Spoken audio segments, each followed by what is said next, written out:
Hello, simot-mot ni mga kaibigan, mga friends, mga relatives. Na ako diri karon sa internet cafe sa ako ang tita. Pero ako nagbantay.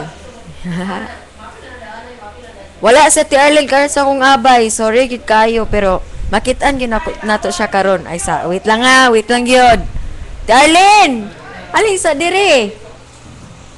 Sige tanawan ninyo. Okay?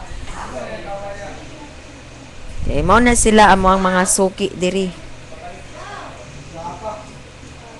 Walay lain mga suki na mo diri kay mao ni sila mga buotan. Grabe.